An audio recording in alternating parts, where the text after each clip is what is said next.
여러분 요즘 뉴스를 보셨습니까? 어떤 뉴스를 주로 보시고 또 어떤 내용 가운데 여러분들께서 반응을 하고 계십니까? 저는 최근에 본 뉴스 가운데 가장 감격적이고 기쁘고 또 마음이 벅찼던 뉴스는 지난 27일 밤에 있었던 누리호 4차 발사가 된 광경과 내용이었습니다. 지금까지도 아주 성공적인 발사를 했었지만 특별히 이번 4차 발표는 그동안 했던 발사보다가 가장 성공적으로 발사를 했고 또 그 안에 들어있던 여러 가지 위성들이 잘 안착되고 정상 궤도에 들어갔다라는 뉴스를 계속 접하고 있습니다.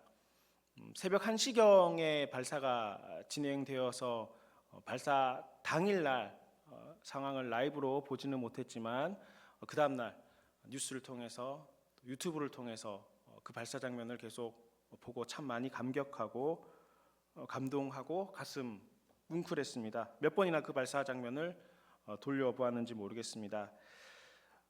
누리호 발사가 성공적으로 이루어지기까지는 참 많은 에피소드들이 있는데 그 중에서도 이 누리호가 우리나라 100% 자체 기술로 개발될 수밖에 없었던 이야기도 들었습니다. 원래 이 누리호 프로젝트는 정부 주도 사업으로 2010년부터 본격적으로 준비되어졌고 진행되어 왔습니다. 하지만 이게 시작할 때만 해도 개발 여부가 불투명하고 찬반 논쟁이 있어서 성공 여부에 있어서도 참 많이 불투명한 사업이었습니다. 로켓을 쏘아 올리고 위성을 올린다는 게 쉬워 보이지만 지금까지 1톤 이상의 로켓을 쏘아 올린 나라는 우리나라를 포함해서 7개 국가밖에 없을 정도이고 또 이 로켓을 쏘아 올리기까지는 수많은 공학적인 기술들과 또 공학적인 지식들이 접목이 되고 그것이 잘 융화되어야지만 가장 최정점에 있어야지만이 성공할 수 있는 사업이라는 것입니다. 단순히 로켓 하나 올린 것이 대단한 것이 아니라 여기에는 그동안 우리나라가 해왔던 수많은 과학적인 지식들과 그동안 이루어져 왔던 과학적 소양들과 재료공학을 비롯한 여러 가지 전자공학, 기계공학, 제어공학 모든 공학적 기술들이 집약된 그런 발사이기 때문에 그런 것입니다. 찬반 결론이 많이 있고 우리는 안 될 것 같다라는 결론도 많이 있었지만 당시 내렸던 결론은 그렇다면 우리가 다 개발할 수 없으니까 발사체, 로켓을 쏘아 올리는 이 기술은 러시아로부터 도움을 받고 러시아 발사체에다가 우리나라 위성을 얹어서 발사하자 이렇게 결론이 나서 2010년부터 우리나라가 준비해 왔었습니다. 그러니까 한 50%는 어쩌면 더 많은 퍼센테이지는 러시아의 기술을 빌려서 우리가 발사를 하자 이런 의미였었습니다. 근데 아시다시피 러우 전쟁이 발생이 되고 이 계획은 무기한 연기되었습니다. 발사체가 없다면 아무리 위성을 잘 만들어도 올릴 수가 없지 않겠습니까? 그래서 무산될 위기에 처하게 되었습니다. 그러니까 그동안의 수고가 물거품이 될 만한 그런 상황이었던 것입니다. 그때 한국우주연구원에서 내린 결론은 늦더라도 우리가 한번 해보자. 러시아 기술을 빌려서 우리가 하려고 생각했지만 할 수 없으니까 늦더라도 언젠가는 꼭 해야 될 일이니까 늦더라도 꼭 한번 우리가 해보자. 바로 이런 결론을 내렸던 것입니다.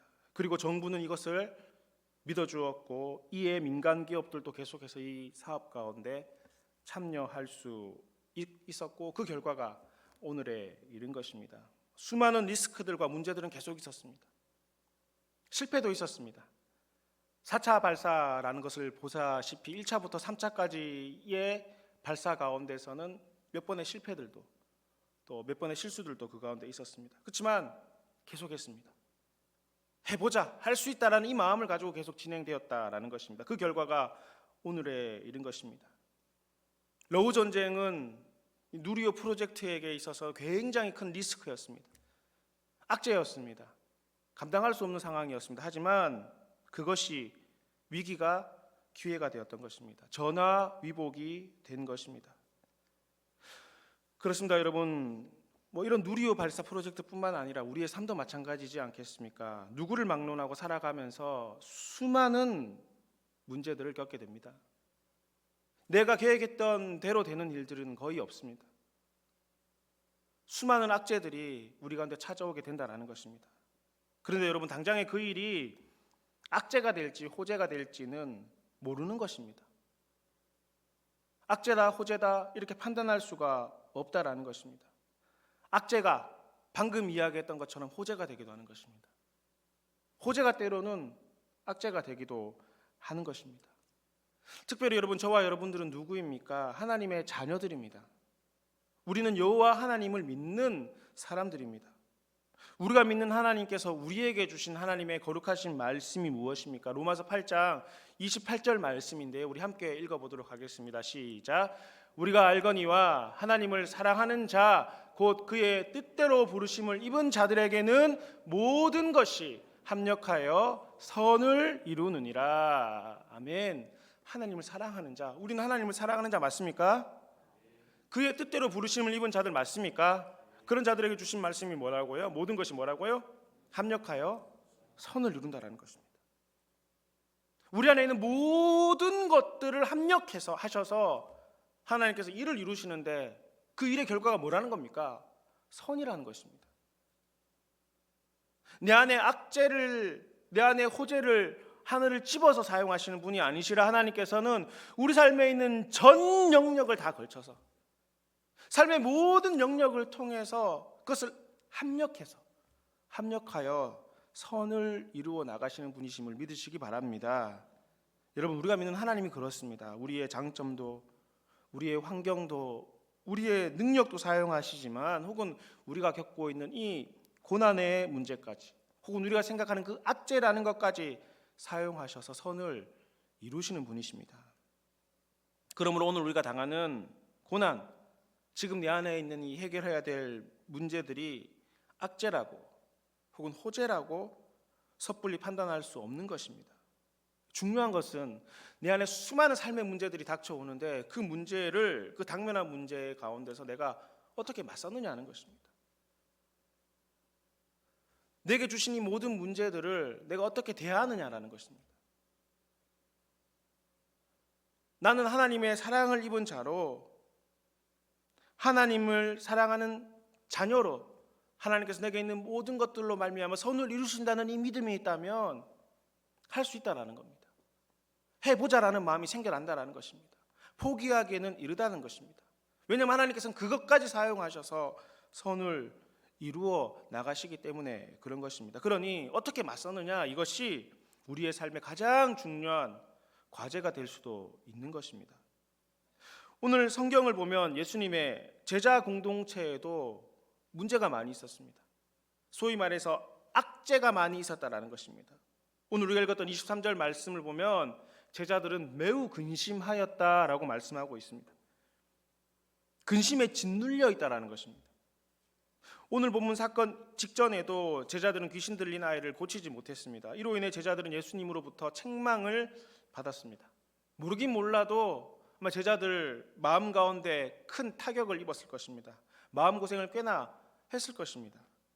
그런데 매우 근심하게 된 일이 또 발생되었던 것입니다. 제자들의 이 근심은 예수님의 죽으심과 관련이 있었습니다.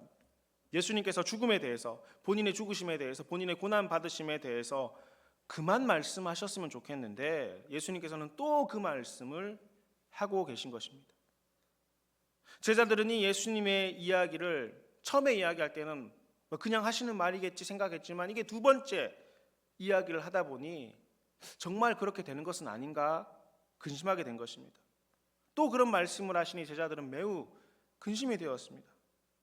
그렇지 않겠습니까? 한 번도 아니고 두 번씩이나 진지하게 예수님께서 본인의 죽으심과 또 부활이라는 정말 믿을 수 없는 이 이야기를 예수님께서는 말씀하셨으니 제자들 입장에서는 예수님께서 죽는다는 저 이야기가, 예수님께서 고난 받으신다는 저 이야기가 그냥 허튼 소리로 하시는 것이 아니구나, 진짜 예수님께서 고난 받으시고 죽으시겠구나 라는 생각이 들었고, 그러므로 말미암아 그동안 따라다녔던 제자들, 자신의 전부를 바쳐 따라다녔던 제자들 마음 가운데는 불안한 마음이 생겨날 수밖에 없었고 이것을 감출 수가 없었던 것입니다. 그런데 문제는 이것으로 끝난 것이 아니었습니다. 제자들이 가버나움이라는 도시에 들렸을 때 문제가 또 생겼습니다. 그곳에서 성전세를 거두는 사람을 만났는데 그들로부터 성전세를 내라는 요구를 받게 된 것입니다. 그들은 베드로를 보자마자 이야기합니다. 왜 너희 선생은 성전세를 내지 않느냐 하는 것입니다. 여러분, 성전세라는 것은 이스라엘의 20세 이상 남자들은 반드시 매해 내어야 하는 의무 부담금이었습니다. 여기에는 예외가 없었습니다. 누구를 막론하고 이 세금은 내어야 했습니다. 출애굽기 말씀을 보자면 부자이건 가난한 사람이건 동일하게 반세겔, 이것은 모든 남성들에게 정해진 세금이었던 것이고, 이 세금을 내는 것으로 말미암아 나는 하나님의 거룩한 이스라엘의 자녀고 백성이고 구원받은 백성임을 증명하는 일이기도 하였던 것입니다. 그렇게 걷어진 이 반세겔들을 모아서 성전을 유지하고 또 보수하고 성전에서 매일 드려지는, 또 주기적으로 드려지는 제사를 드리는데 그 성전세가 사용되었던 것입니다. 성전세는 여러분, 오늘 본문 말씀을 보시다시피 반세겔이라고 합니다. 반세겔이라는 것은 장정의 이틀치 정도 되는 품삯입니다. 이틀치 이 근무 환경과 일에 대해서 얼마다 정확히 우리가 지금 판단하기가 곤란할 수 있겠지만 대략적으로 20만 원에서 한 30만 원 정도쯤 될 것입니다. 그런데 여러분, 지금 보십시오. 제자들과 예수님께는 이 20만 원, 30만 원 정도 될 돈이 없었던 것입니다. 지금 제자 공동체의 수준 가운데는 20만 원, 30만 원 정도 되는 이 돈도 없었던 것입니다. 그래서 베드로는 그들에게 즉각 내지 못했습니다. 그리고 그들에게 이야기합니다. 내신다 약속만 했습니다. 예수님을 포함해 장정이 13명임에도 불구하고 제자 공동체 가운데는 그 정도의 돈이 없었습니다. 그들은 지금 계속해서 유랑을 하고 있고 이동을 하고 있는데 그들에게 돈이 없다라는 것은 굉장히 불안한 상황이고 또 어떻게 일이 흘러갈지도 모르는 일이지 않겠습니까? 그러니 여러분, 지금 제자들의 재정 상황은 매우 불안정했던 것입니다. 어떻게 생각하십니까? 모든 것을 다 내려놓았고 제자들은 청운의 꿈을 안고 예수님을 따라다녔는데 주님은 자꾸 죽는다는 말씀을 하십니다. 그렇다고 그들에게는, 그 공동체 가운데는 모아둔 돈도 없었습니다. 심지어 여러분, 오늘 본문 말씀을 통해서 보시다시피 수중에 30만 원 정도도 없을 정도로 굉장히 힘든 재정적 상태 가운데 있었던 것입니다. 이런 형편에서 여러분, 제자들이 어떻게 했는지 여러분, 우리는 유념해 볼 필요가 있는 것입니다. 여러분 보십시오. 그럼에도 불구하고 제자들은 어떻게 하고 있습니까? 자신들의 수중에 돈이 없음에도 불구하고, 예수님이 죽는다 이야기함에도 불구하고, 그럼에도 불구하고 제자들은 예수님만 따라갔다라는 겁니다. 여러분, 마태복음 15장부터 예수님과 제자들이 따라다닌 경로를 살펴보면 이렇습니다. 예루살렘에서부터 이방 땅 두로와 시돈을 지나서 또 거기에서 다시 갈릴리 호수로 가셨다가, 그리고 마가단 지방으로 가셨다가, 빌립보 지방에 가셨다가, 변화산에 가셨다가, 그리고 다시 갈릴리 가버나움까지 이르게 된 것입니다. 여러분, 계속되는 이동 경로, 이 어쩌면 강행군 가운데서 제자들은 예수님께서 어디를 가시든지 예수님께서는 제자들과, 또 제자들은 예수님과 늘 함께 하였습니다. 제자들은 그렇게 예수님을 따라 다녔다라는 것입니다. 여러분, 분명한 것은 돈을 보고 따라다닌 것은 아닌 듯합니다. 그런데도 어디든 따라갔습니다. 오히려 감옥에서도 죽는데도 따라가겠다라고 했습니다. 대단한 각오가 아닐 수 없는 것입니다. 여러분, 오늘날 우리의 믿음과 신앙을 돈에 결부시켜, 성공에 결부시켜 생각하는 사람들이 간혹 있습니다. 잘못된 신앙이죠. 돈을 보고 내 성공을 위해서 교회를 다니는 시작은 될 수 있지만 그것이 신앙의 목적, 믿음의 목적이 된다는 것은 잘못된 것입니다. 그런데 제자들은 돈 때문에 신앙생활을 하지 않았습니다. 오히려 그 모든 것들을 다 내어놓았습니다. 하지만 여러분, 그렇다고 제자들이 늘 반듯하게 예수님을 따라다닌 것은 아닙니다. 아시다시피 실수도 많이 했습니다. 쓸데없는 말도 많이 했었습니다. 예수님에 대해서 오해하기도 하고 예수님의 말씀에 대해서 잘못 이해하고 다르게 해석하기도 하였습니다. 그럼에도 불구하고 여러분 확실한 것은, 분명한 것은 제자들은 예수님을 쫓아다녔다는 것입니다. 끝까지 따라다녔다는 것입니다. 어디를 가시든지 따라갔습니다. 여러분, 이 점이 매우 매우 중요합니다. 여러분, 흔들거리지만, 비틀거리지만 그럼에도 주님을 따라가는 것이 승리하는 삶의 요인이 되기 때문에 그렇습니다. 우리의 신앙도 마찬가지지 않겠습니까? 어떤 신앙의 모습이 좋고 아름다운 신앙의 모습이 되겠습니까? 흔들거리지 않고 비틀거리지 않고 주님을 끝까지 따라갈 수 있다면야 제일 좋고 베스트가 되겠지만, 우리의 연약함을 우리가 너무 잘 알고 있지 않습니까? 그러니 여러분, 하나님께서 원하시는 것은, 또 주님께서 우리에게 바라시는 것은 흔들거릴 수 있습니다. 비틀거릴 수 있습니다. 실수할 수 있습니다. 그럼에도 불구하고 끝까지, 마지막까지 주님을 따라가는 것, 그것이 오늘 우리에게 하나님께서 요구하시는, 주께서 바라시는 가장 아름다운 일이 아니겠습니까? 사실 세상에는 완벽한 사람이 없습니다. 모든 사람이 부족합니다. 부족한 것이 정상입니다. 자신이 온전하다고 생각하는 사람, 자신이 완전하다고 생각하는 사람은 주님을 의지하지 못합니다. 왜냐하면 내가 완전한데 왜 주님을 의지하겠습니까? 우리 모두는 부족한 사람들입니다. 연약한 것이 맞습니다. 부족한 것이 정상입니다. 성경에 나오는 수많은 인물들도 마찬가지지 않겠습니까? 아브라함, 야곱, 모세, 기드온, 삼손, 다윗, 솔로몬, 어떻습니까? 대단한 믿음의 사람들이죠. 그렇지만 여러분, 이들의 면면을 우리가 잘 알고 있지 않습니까? 아브라함, 자신의 아내를 루이라고 속였습니다. 하나님께서 그토록 음성을 들려주셨지만 그 약속의 말씀을 신뢰하지 못해서 죄를 범하기도 했었습니다. 야곱 어떻습니까? 이름부터가 속이는 자입니다. 모세는요? 모세는 괜찮은 사람이었습니까? 삼손 잘 아시죠?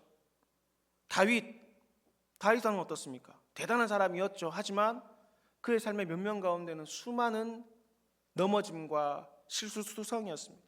솔로몬 마찬가지입니다. 믿음의 표본이고 믿음의 사람들이라고 불리는 이들도 문제가 많았습니다. 비틀거렸습니다. 실수투성이었습니다. 하지만 이들에게는 한 가지 공통점이 있습니다. 그것은 이들이 비틀거렸지만, 흔들렸지만 끝까지 그 중심을 하나님께 두고 살았다는 것입니다. 중요한 것은 이것입니다. 얼마나 많이 비틀거렸느냐, 얼마나 많이 흔들렸느냐, 얼마나 많이 실수했느냐, 얼마나 큰 잘못을 했느냐가 중요한 것이 아니라 얼마나 그 마음의 중심에 끝까지 하나님을 모시고 살았느냐, 그 마음의 중심이 하나님께 있었느냐, 끝까지 이것을 가지고 살았느냐. 주님께서는 이것을 바라보시고 이것을 칭찬하시고 이런 사람들을 하나님께서는 사용하셨다라는 것입니다. 예수님의 제자들도 그렇죠. 부족한 면이 참 많은 사람들이었습니다. 심지어 예수님을 그렇게 오랫동안 따라다녔음에도 불구하고 그 안에서 다툼이 일어났습니다. 싸움이 일어났습니다. 패가 갈렸습니다. 네가 높니 내가 높니라는 다툼도 그들 가운데 있었습니다. 그럼에도 제자들이 참 대단한 믿음의 사람이라고 우리가 할 수 있는 이유는 그들의 실수와 그들의 문제 때문이 아니라 그들이 끝까지 예수님을 따라다녔다는 사실인 것입니다. 때로는 여러분, 제자들은 주님을 힘들게 하기도 했습니다. 때로는 이해할 수 없는 일들을 만나기도 했습니다. 심지어 여러분, 오늘 본문 말씀에서처럼 단돈 20-30만 원이 없었지만 그럼에도 주님을 끝까지 따라다녔습니다.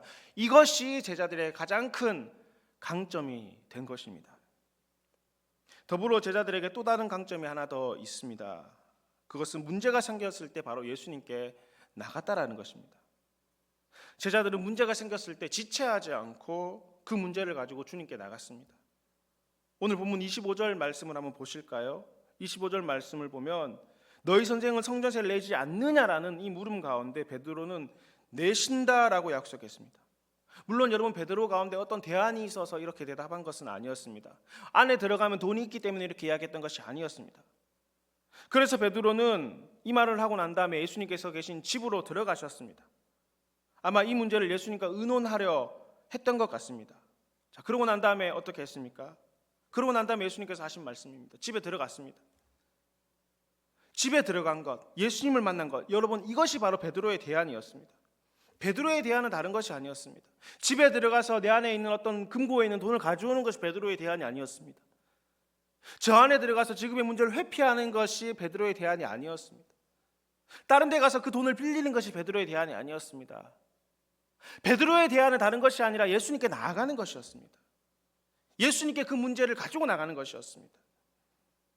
이는 사실이었습니다. 예수님께서는 그런 베드로의 마음을 아시고 먼저 물으셨습니다. 시몬아, 베드로의 다른 이름이죠. 넌 어떻게 생각하느냐? 지금의 상황에 대해서 예수님께서는 다 말씀하셨습니다. 나야 하나님의 아들이기에 성전세를 낼 필요는 없지만 사람들을 실족하지 않게 하기 위해서 성전세를 내려고 한다 말씀하셨습니다. 그러고는 베드로에게 다시 이야기합니다. 너는 지금 가서 바닷가에 가서 낚싯대를 던져서 가장 먼저 오르는 물고기의 입을 열어보면 거기에 한 세겔을 얻을 것인데 그것으로 나와 너를 위하여 성전세를 내도록 하라 말씀하셨습니다. 이후에 대한 이 어떤 모습에 대해서 성경은 기록하고 있지는 않습니다. 하지만 여러분 그동안의 베드로의 행동들과 베드로의 성정들을 생각해 본다면 아마 베드로는 의심 없이 예수님의 말씀에 순종했을 것입니다. 그리고 주님 말씀하신 대로 했을 것입니다. 그리고 주님께서 말씀하신 대로 되었을 것입니다. 예수님께서는 베드로와 자신을 위해서 넘치지도 모자라지도 않을 만큼 한 세계를 준비해 주셨습니다. 제자들의 삶은 늘 이런 식이었습니다. 그래서 수중에 돈을 가지고 다닐 필요가 없었던 것 같습니다. 우리 주님은 우리의 필요를 알고 계시니 때를 따라 채워주신다. 이것이 제자들의 믿음이었던 것입니다. 주님께서는 문제를 해결하시는 방법은 참으로 오늘 본문 말씀을 보시다시피 예측 불허입니다. 정말 상상하지도 못할 방법으로 문제를 해결해 주셨습니다. 어떻게 그 고기가 베드로의 낚싯대를 맨 처음 물도록 했겠습니까? 어떻게 그 고기의 입에는 돈을 있게 하셨겠습니까?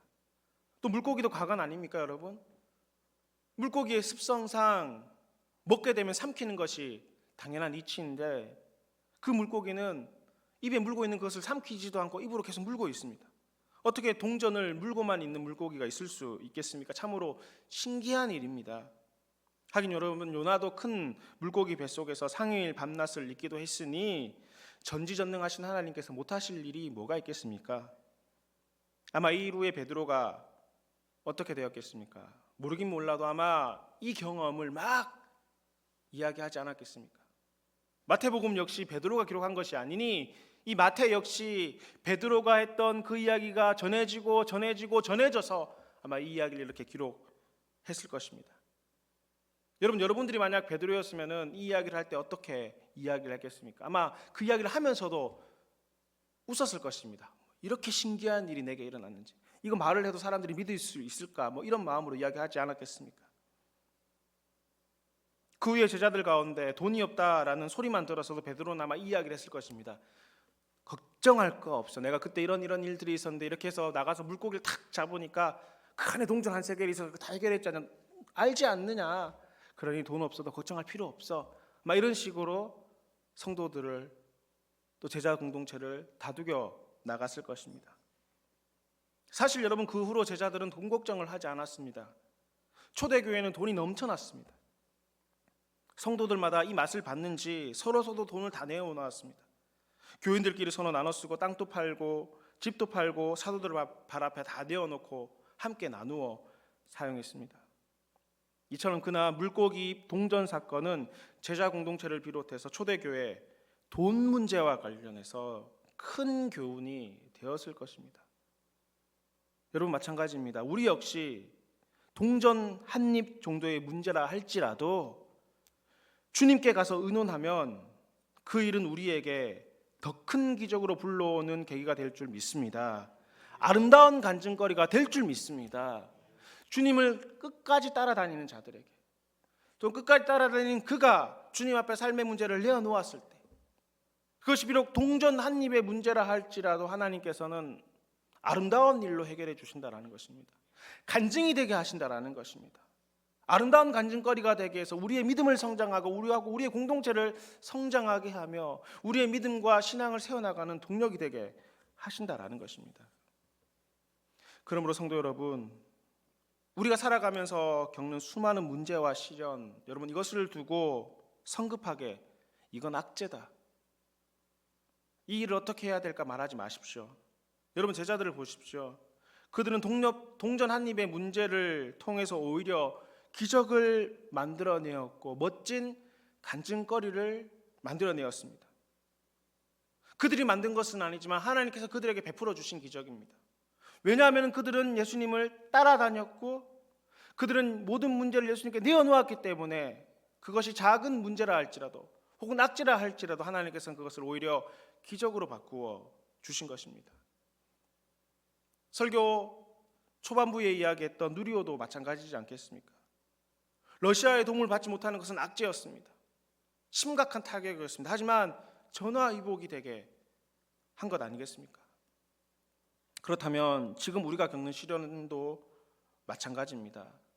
지금 우리가 겪는 시련 역시 내가 악재다라고 생각하고 포기하면 그것은 정말 악재가 되고 정말 문제가 되고 돌이킬 수 없는 일이 되겠지만, 내가 주님을 따라다니고 주님 앞에 이 문제를 내어놓는다면 지금 내가 가지고 있는 이 문제, 우리가 지금 악재라고 생각하는 이 문제를 하나님께서는 우리 삶의 기적으로, 또 기적의 은혜로 베풀어 주실 줄 믿으시기 바랍니다. 그러므로 여러분, 세상의 대부분의 성공도 마찬가지지 않습니까? 절망과 실패, 좌절 속에서 시작되었습니다. 다만 그 절망과 실패와 좌절의 문제를 어떻게 대하느냐, 이 삶의 문제를 내가 어떻게 대하느냐, 여기에 따라서 실패가 되고 성공이 될 수도 있는 것입니다. 우리는 하나님을 믿는 사람들이고 하나님 날 사랑하심을 믿는다면, 그래서 내가 하나님을 따라다니는 제자라고 확신하신다면 주님 앞에 내어놓기만 하면 되는 것입니다. 어떻게 해결해 주실지 모릅니다. 때로는 그 해결의 방법이 내가 생각하는 방법이 아닐 수도 있습니다.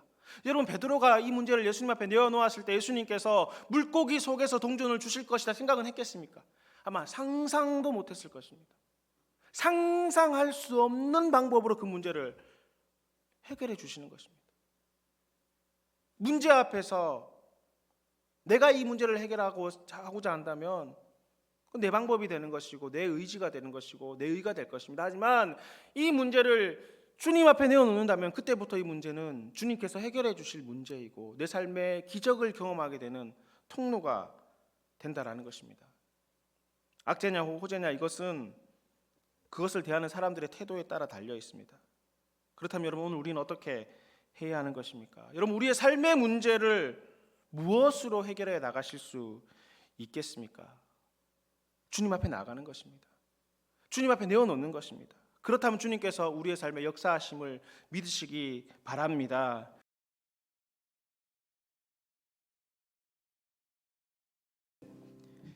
이제는 우리 구주 예수 그리스도의 크신 은혜와 하나님 아버지의 놀라우신 사랑과 성령님의 교통하심이 내 삶의 모든 문제 가운데 오직 신실하신 주의 도우심을 구하고 나가는 저희 무리들과 대치동교회 모든 성도들과 주님의 몸 되신 교회 위에 이제로부터 영원히 함께 계시기를 간절히 축원하옵나이다. 아멘.